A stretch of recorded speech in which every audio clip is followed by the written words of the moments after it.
Esselamu Aleyküm ve Rahmetullah. Euzu billahi mineşşeytan. Starting inshallah.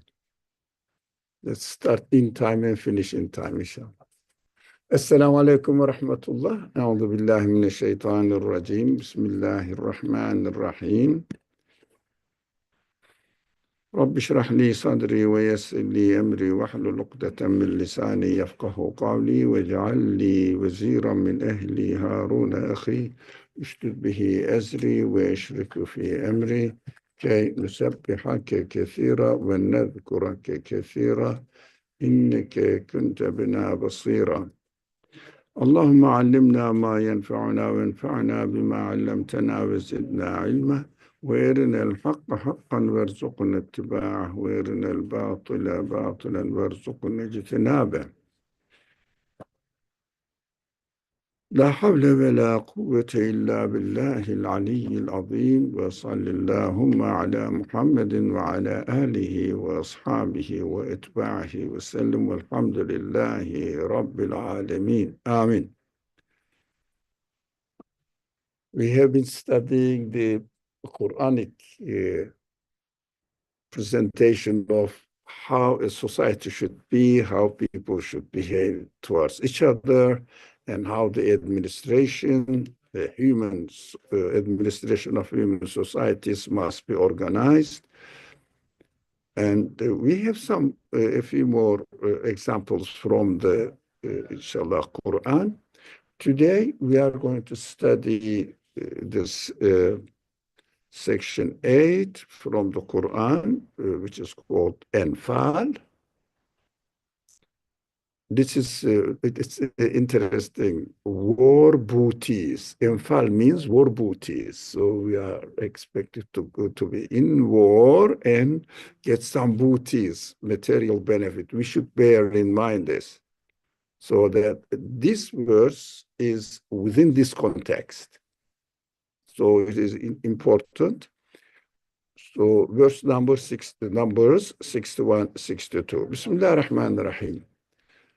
وَإِنْ جَنَحُوا لِلسَّلْمِ فَانْجَحْ لَهَا وَتَوَكِّلْ عَلَى اللَّهِ إِنَّهُ هُوَ السَّمِيعُ الْعَلِيمُ وَإِنْ يُرِيدُوا أَنْ يَخْدَعُوكَ فَإِنَّ حَسْبَكَ اللَّهُ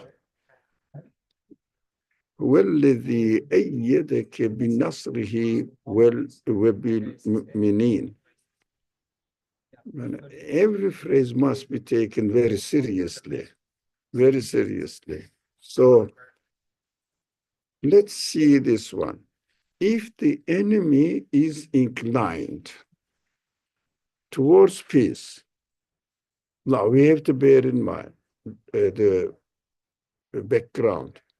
It is in the war conditions. It means battlefield conditions. The enemy is attacking me, trying to kill me.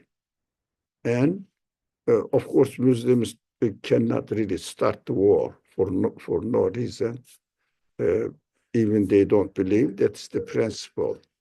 Not accepting Islam cannot be the reason for physical attack.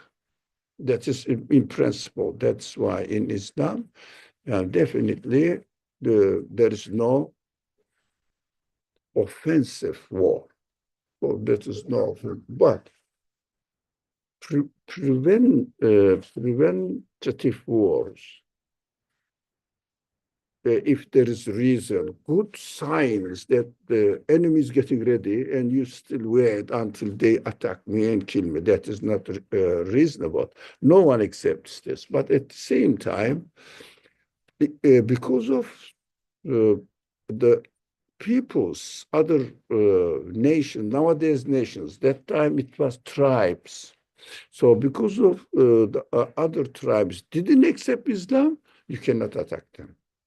You cannot physically really interfere into their life. That is not permissible. But if they attack you, you have to defend. That's understandable.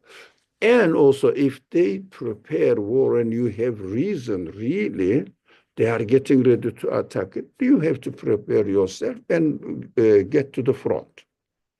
That is called preventive precautions. So, but of course, it is strange that we read some historical narrations and interpretations of hadith narrations as if Prophet used physical wars to make people submit themselves to Islam or to his administration. That is forced interpretation and forged interpretation. But unfortunately, still some people love to see the heroic actions of the Prophet and his companions. So I feel that it is because of inferiority complex. Inferiority complex. I have to show my power. But Islam is a matter of not invading the land, not subjugating people by force, but only the duty of the Prophet is to make tabligh. It means present the message, and of course, no one can ever force somebody into a belief, to accept a belief system. That is impossible. Can they? You can imagine yourself. Somebody, even you have, let's give an example. I don't know, so we have to give an example of something not realistic so that it shouldn't be an example, real example. There is a religion, or the people following a religion. Let's call this one religion X. And these people are very powerful. Physical power, army, very powerful. And they came to you and said that either you have to accept our faith and submit to it, or we are going to subjugate you, maybe enslave you, maybe kill you. Even they threaten you with murder, killing. Would you change your belief? Yourself. What do you think? Would you change your belief? Because they are going to kill you. If you didn't. Shouldn't. You can't. Not only shouldn't. You cannot. If you believe, believe it. If you don't believe, if you don't believe it. I think some people would lie about changing their beliefs. Yeah, become hypocrites. Actually believe it. Yeah, become hypocrite.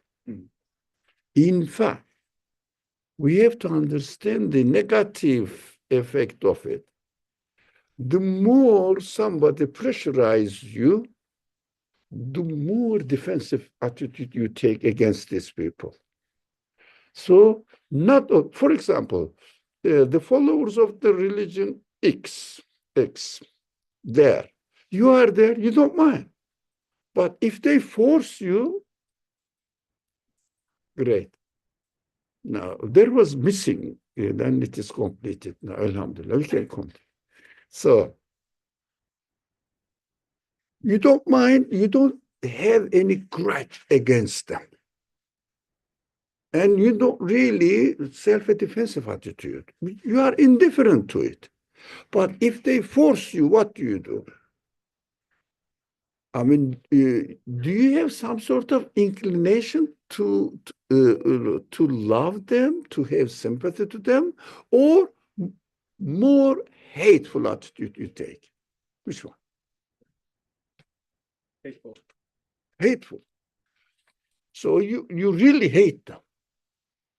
It is exactly the same. If the Prophet did this, used to do this offensive war, the Prophet shouldn't be a prophet, first of all.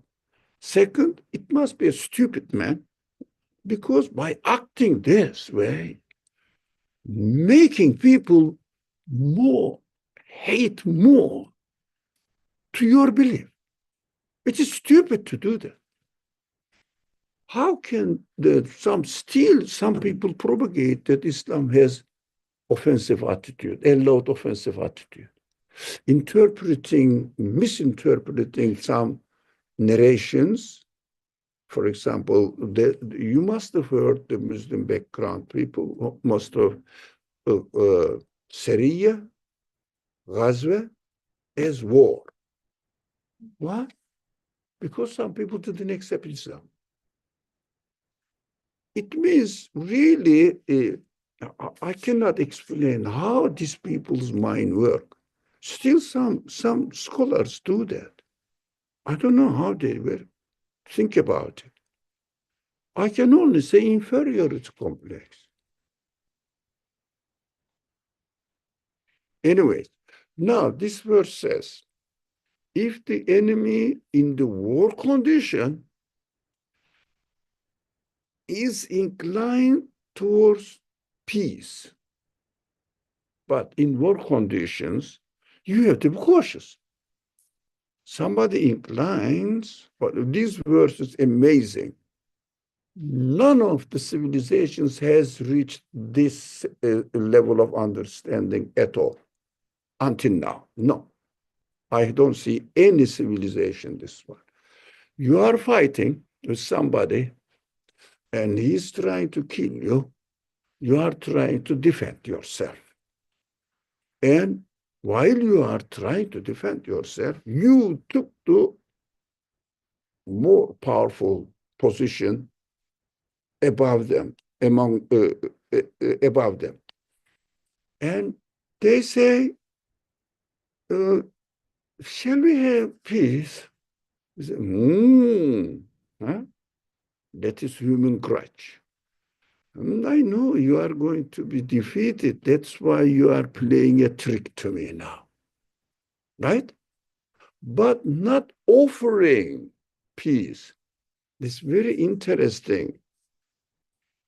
جنحوا إلى السلم. Janaha, taking this side, not offering, no, this side. Shall we have peace?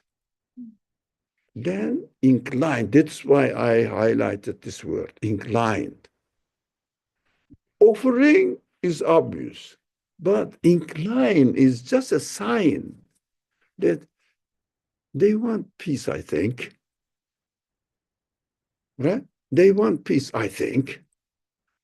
Or as it's going to be explained now at the bottom. Play a war trick. Just about to be defeated. They say, shall we have peace? Eh? And Qur'an says, make peace with them. It will be explained in the following verse, just following verse. Even if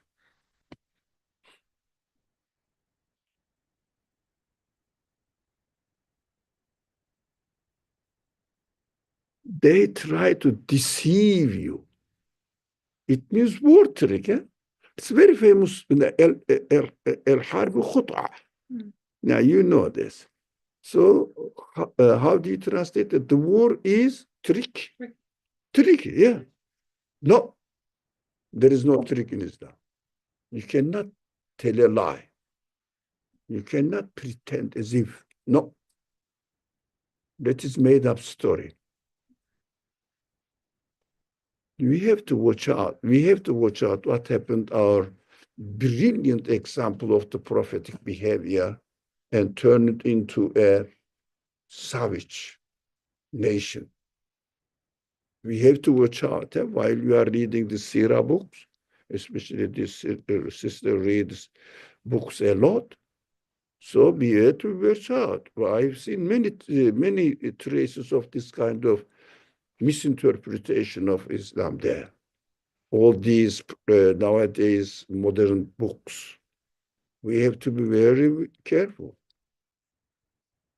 After the colonization of the Muslim world, especially South Asian and some Arab countries, North African Muslim populations, this inferiority complex grew, and they wanted to show themselves powerful because they admired the colonizers' power. They couldn't get it. This caused inferiority complex. You know, inferiority complex turns everything reverse. So the ones who were defeated or under colonized, they try to imitate the colonizers and do the same, make the same mistake as the colonizers do. Try to do, pretend to be. So if you see human psychology, this has something to do with human psychology, I think you can guess. There is no need to talk. So they incline towards peace, make peace with them. No excuse. Who does this nowadays? Which civilization advises you this? No, if you take the power, go over and step over them and finish them, get their land. What's happening in Ukraine, for example? We have to be very careful. Now, and so you will do this, you will incline, and at the end, what are you expected to do? To trust in your power? No. You say, no, you see, they accepted it.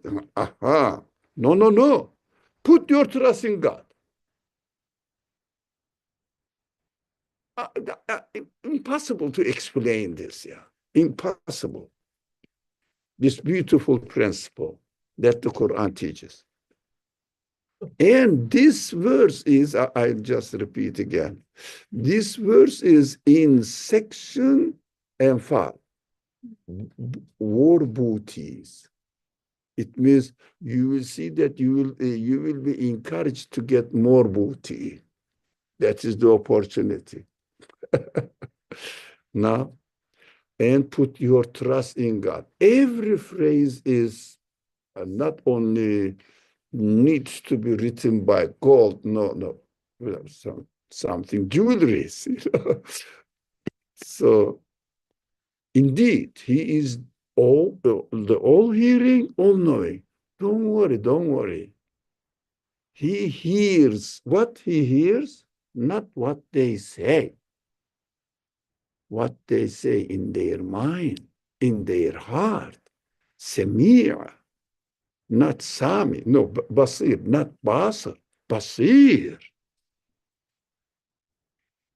No, I confuse.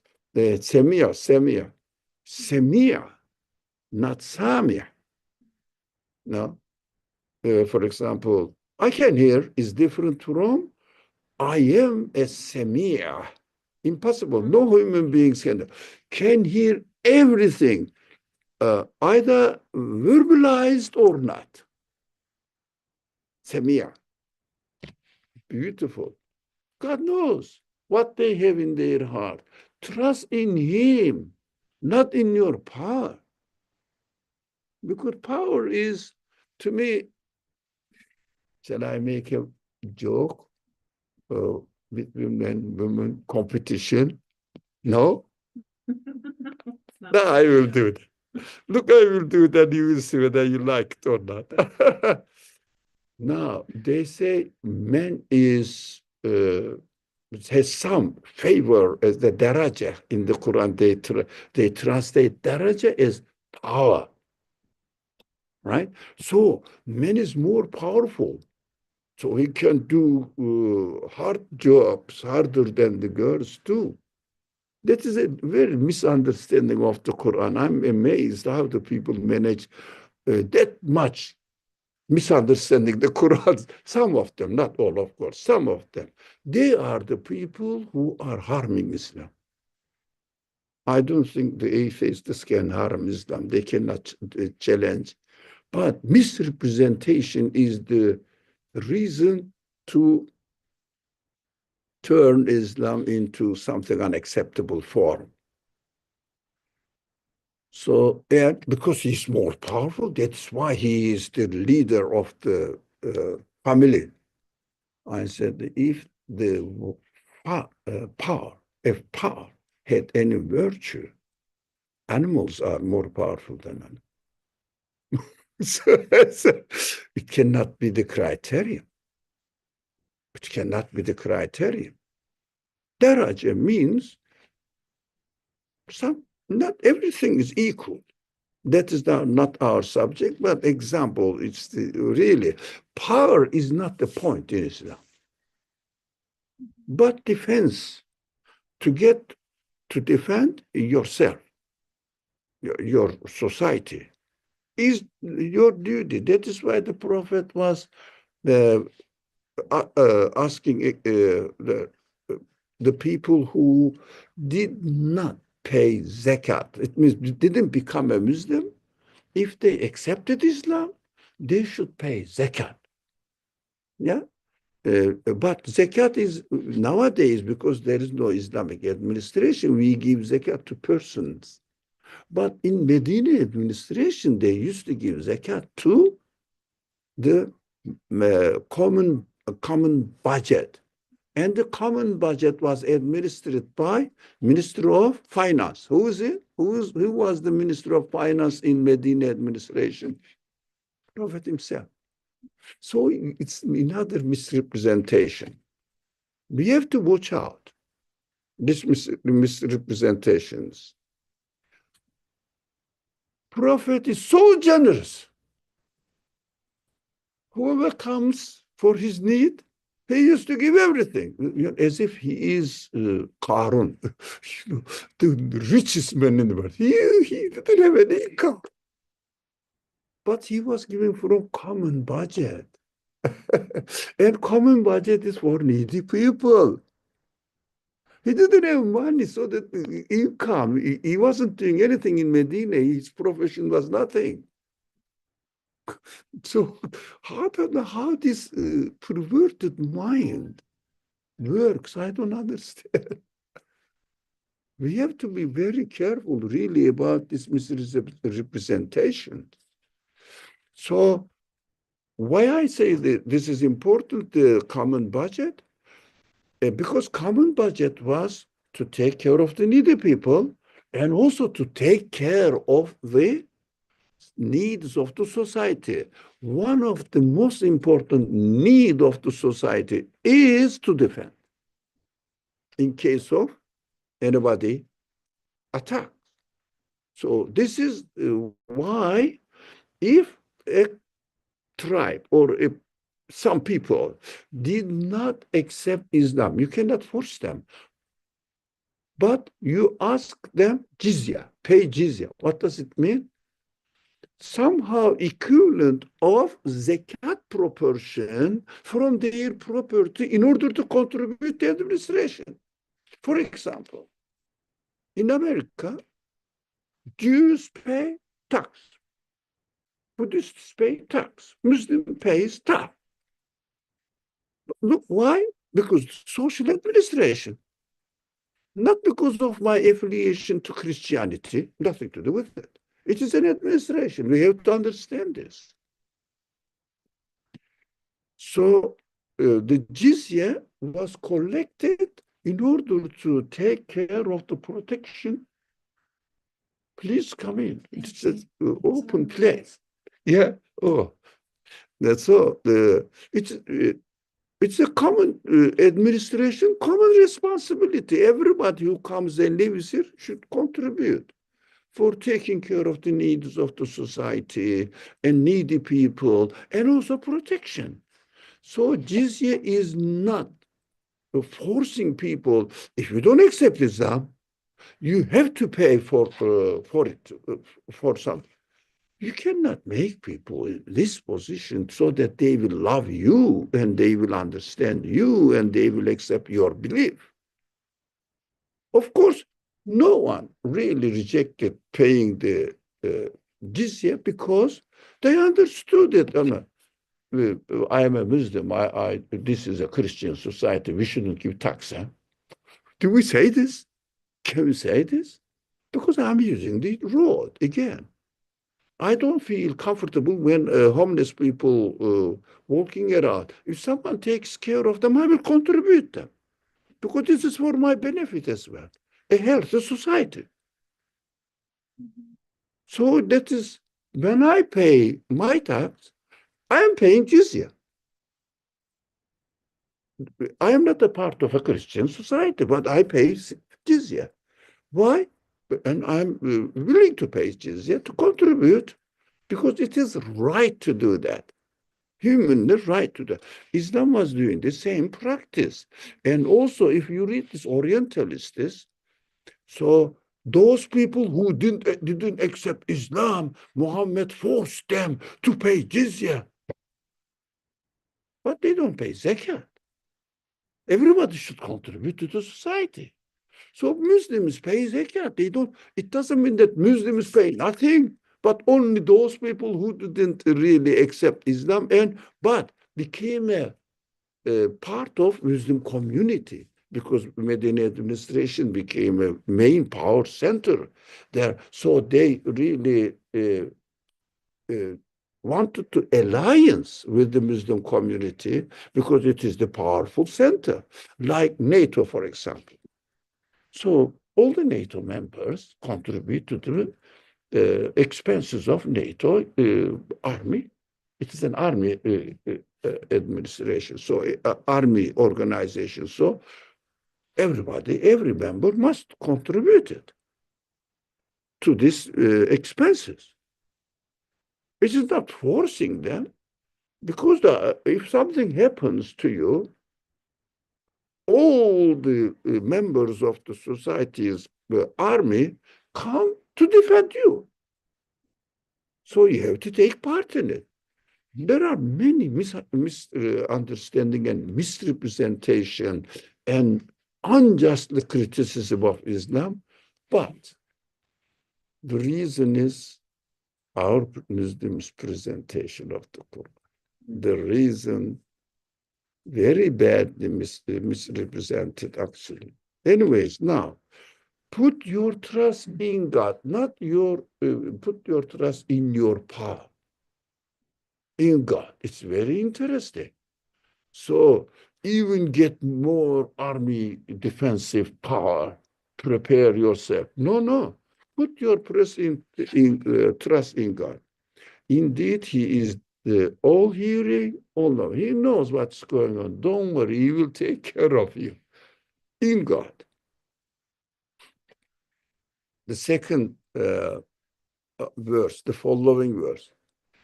If they intend to deceive you, what are you going to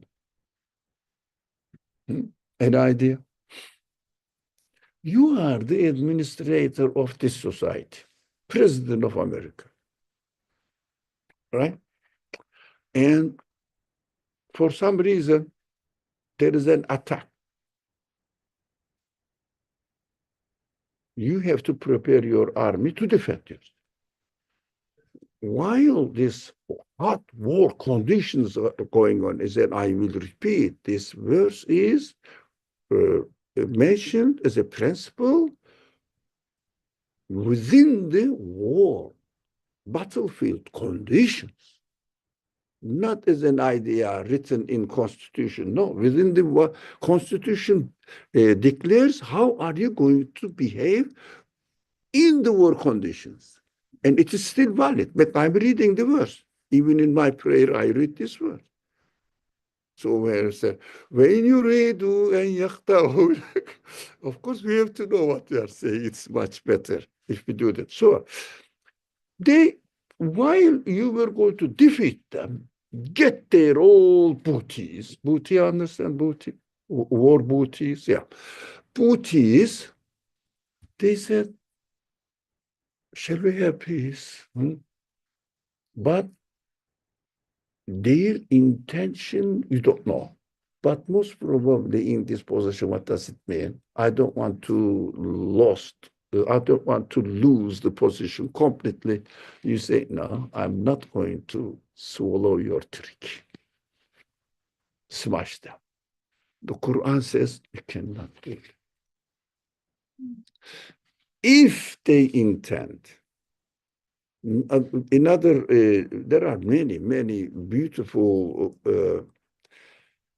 how do you say, the way it is put. But إذا يريدون, no.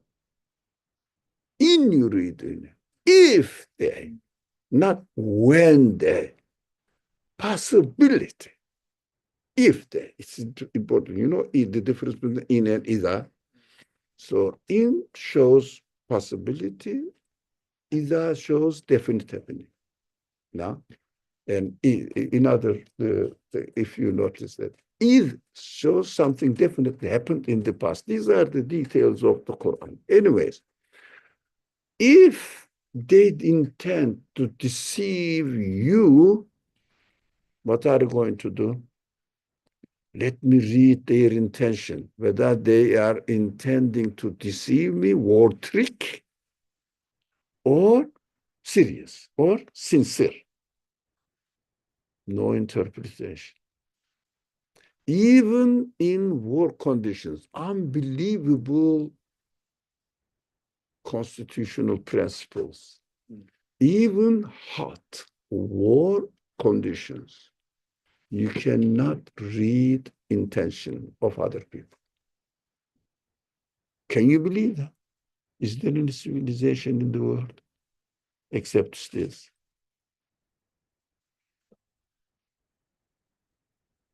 Inshallah, we will understand the true face of Islam. Inshallah. Yes, my brother. There was another ayah in the Quran that we went through a few months ago, and it said that when you're dealing with your worst enemy, if you reply with what's better or respond with what's better, that you'll find your worst enemy turn into a very close friend of yours. Now, it was a general principle in every kind of interactions, not only in war conditions, but every kind of relationship, even person to person, one-on-one. Yes. What the Quran is telling me here is that you have, even if this person is your enemy, and there's all this negative emotion, very strong negative emotion, and hatred, that you still owe your enemy respect and decency, not for them, but out of your own moral character as a Muslim. Yes. You cannot do whatever you want to your enemy just because you have an enemy. But because they are attacking you. That's not justified. You cannot have to restrain yourself and act better. You cannot do that. Yeah, excellent. Thank you very much. Yeah.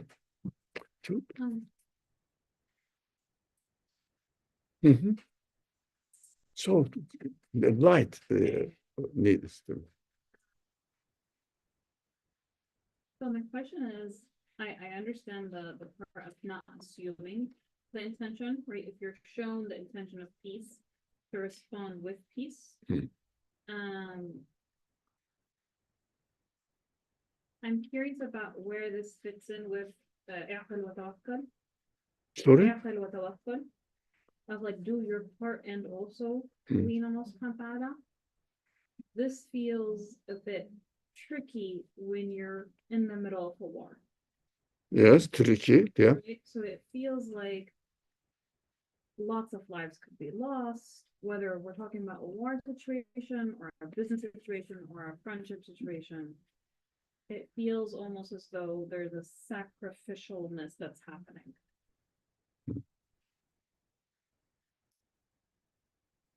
That is difficult to understand because war, everybody knows that war means deception.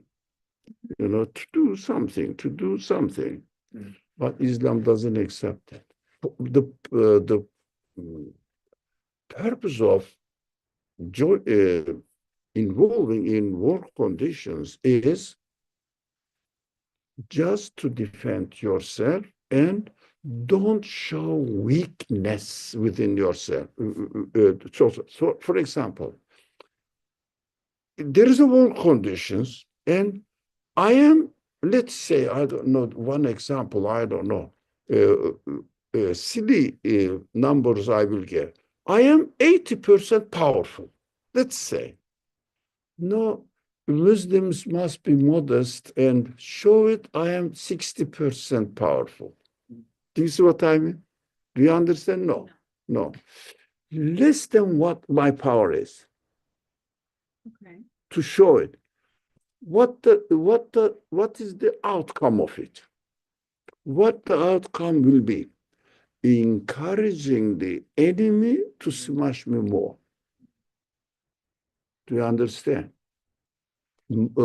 Less than what you are encourages the enemy to be harsh on me more. Yeah. So the prophet encouraged during the war conditions, encouraged the believers to show more powerful, sure attitude, so that it will be, it will have a positive attitude to give up the animal. How is it called? Discourage the enemy. Yeah, discourage. Yeah, discourage the enemy. Discouraging. It will be a discouraging. That is why there is another verse. If someone is a bit, typical Salafi mentality, he will say, how about this verse? Because حرض المؤمنين على القتال. What does it mean? حرض المؤمنين على القتال. Encourage people, go down. The believers, encourage believers to kill them. Where? In battlefield. So that it will be discouraging other side. So, we cannot really get away with these people. Let's turn back. But if you show weakness, it will be encouraging them to kill you more. That is why we have to understand those verses dealing with war conditions. As far as the believer's positioning is concerned, for example, the prophet, it's unbelievable, unbelievable. We may have some difficulties in our daily practical life. The hardship, I'm on the subway and it is what time, but too late, I cannot pray. Later on, I will pray. Even hot war conditions, Prophet used to pray with Jama'at, the community, congregational prayer. Why? Unbelievable. We have to study the psychological side of it. It is unbelievable. The wisdom is unimaginable. Only it can be God's wisdom. Can you imagine? You are there to defend a faith, not your national interest. Faith. I believe in this, and I believe in this, and I have to defend it. I cannot really deny my reality because I'm convinced about it. So somebody is attacking you because they don't want you to spread the message. Spread the message. Because the message they find is destroying their understanding and their social life in a way that everybody is equal. You have to submit yourself to God rather than to the chieftain or the power center of the community. So what happens? You have to defend your belief and within the work conditions. Think about it. This is that is what the Qur'an describes the work conditions. So while you are, it's in the Qur'an. It's not hadith narration. It's in the Qur'an. while you are in war, hot war conditions, some of you must pray in congregation behind the prophet. It's also there is arrangement there. 2 rakah. One condition it is only because when you are on the journey traveling far, so you reduce the number of the units of prayer. So 2 rakah. One group prays with 1 rakah with the group, and the Quran describes it again. For example, everybody says Allahu Akbar, and people will attack it and destroy you. It is an encouragement of the enemy to kill you. So the other people should keep their swords standing up. So this is the special prayer book, war prayer, they say. Now, so Salatul Jihad, so Salatul Qital, whatever you call it.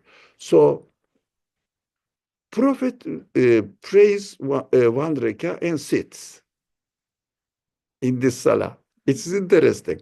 And these people go and stand up, take their swords and in a defensive position. Hey, if attack, we are here, huh? Don't come. The second group prays behind the prophet, 2nd rakah. That's 1 rakah. So, but what is the psychological effect of it? What is it? Think about it. Amazing psychological influence. For the enemy or for you? For you or for the enemy? I think for the enemy, it's very intimidating. Because I've seen videos of how this prayer is done. Like I've seen in the modern world, I think like Indonesian soldiers in the jungle, they'll do it with their rifles. One group is praying with their head on the ground, the other one has their rifles in their stomach. It's really interesting because you see that your opponent, that the Muslim there, he's 100% committed to what he's doing. Like so committed. So it's the video. What is it? Video. It's a fantastic video. Yeah. You see a certain kind of, what's the word? It's a level of commitment that you see a level of commitment in your enemy that your army does not have. Because they've mixed prayer and war into one thing. It's very powerful psychologically. And then for you, because you're experiencing that with your army, you know that you can pray safely and everyone next to you has your back. So you can feel peace in your prayer. You can still feel peace in your prayer while at war. No, because half the congregation is alert and ready at any moment. Now, this is, thank you for sharing this. You can imagine now, somebody is just believing in something. Some people are believing in something that you don't agree with. But there is some people, administrators or leaders, encouraging you, come on, let us kill them. Soldiers know what? Nothing. Soldiers know nothing. Even they don't know where they are going, where they are, and why they are asked to fire, and they don't know. Most of the people in the army, for example, in the American army, why did they join the army? Because they had Iraqis? No, because of social benefits. Poor people go there, not rich people. No. So poor people to get the profession first and get lots of benefits. That's what America encourages it. Otherwise, no one will go to join army. So they don't know what they are doing. But, for example, Mecca and Medina, think about it in these conditions. It will be something more than what you said, Khalid. So this video presented, yes, some truth in it, but still something missing there. Now, your enemy side, army, will say, what are they doing? They are praying. Oh, they have their own faith. They must have heard of that. Ah, why are we attacking them? Did they get our financial resources? Did they colonize us? No. Why are we attacking them? The ordinary soldier sees that army, the people are praying that. They will say, even this condition, very hardest condition, they still practice their faith. Oh, they are just loyal to their faith. Although the leaders will try to encourage them, that the army will say, how can I kill these innocent people? What happened after Iraq war? American Iraq invasion of Iraq, and what happened? What happened after they came back? Army came back. Army, soldiers. Sorry? PTSD, a lot of PTSD from soldiers. Problems, psychological problems. I never forget. Oh, we used to live in a house, and just across the street there is a house, and it was for rental property. So somebody moved in, a family moved in. In which country? Sorry? In which country were you living? No, here, not in New York, no, in Philadelphia. So at night, somebody is screaming, shouting. Daytime is okay.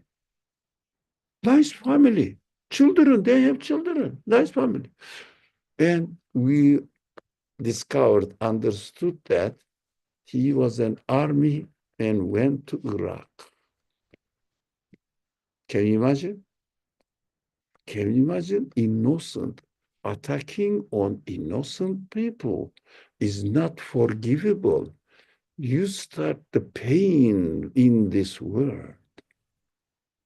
So when the army realized that Muslim people are just for faith, not for other material interests, or they are going to invade us, get our resources like the colonizers did to Muslim countries. No, just for their faith.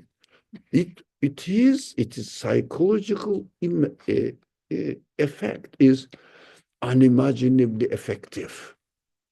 So we have to understand that under any conditions, we should never leave behind our worship responsibilities. That's what we are here for, whatever the reason is, so that it will show. For example, if New York, all the Muslims, there are how many millions? Somebody maybe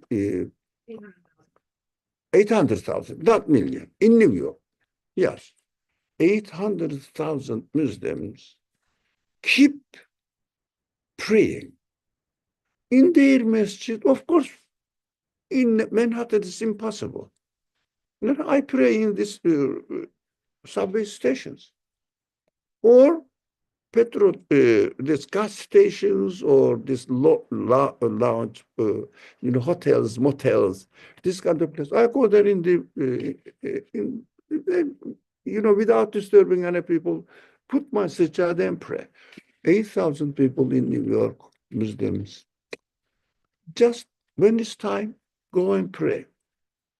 It becomes the Muslim habit. Can you imagine people who say, what are they doing? Who are they? So loyal to their faith. Just these people are terrorists. Look at them. So all these political maneuvers will fall down. Why they are successful? And they really made an image of Muslim terrorists in the minds of people, ordinary people. Why? God is telling us, you are not loyal to your own faith. You don't show it. As you believe, do it. Even in war conditions, do it. So the people will know who you really you are. All right. Now, if they intend to, so we know, if they intend to deceive you, there is no reading of intention, intention reading. I know you mean, huh? You pretend to be like this. I'm very clever. I'm smart. I don't swallow it. No, no, watch out. God is enough for you. Unbelievable. Not your power is enough. You are strong enough. No, God is enough. What do you think? Is there any constitution in the world having this article? An article like this? War principle. Impossible. Impossible. We have a very rich source.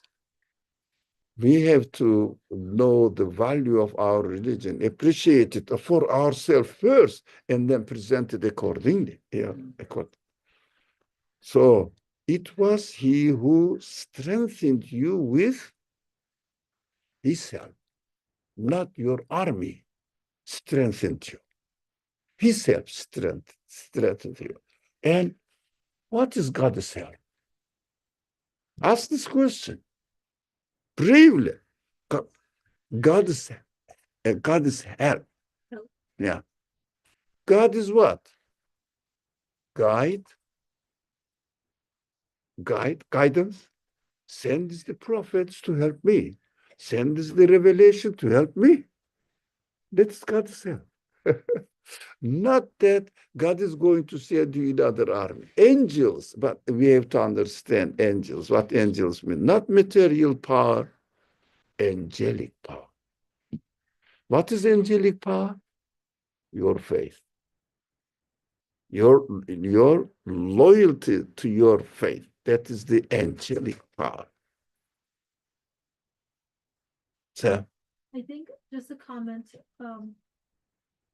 with one of the potential wisdoms of, let's say when the prophet is praying and some people are keeping guard and the enemy also sees them, there could also be a level of intimidation that comes from the enemy also seeing them do something that is the complete opposite of what you would expect the enemy to do in war conditions, which is you would always be high alert, you would be defending or attacking constantly, like either on offense or defense or trying to secure your safety, right?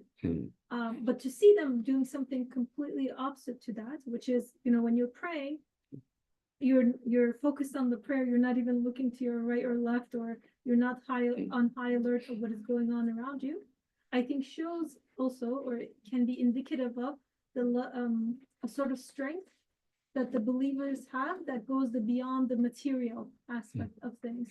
So when the enemy looks to himself or herself, like where is their strength coming from? Numbers or military strength or whatever that is, but there seems to be something else that the believers have that they don't have access to, which can also be a sort of if they reflect on this, a point of reflection and intimidation as well. Like they could feel even more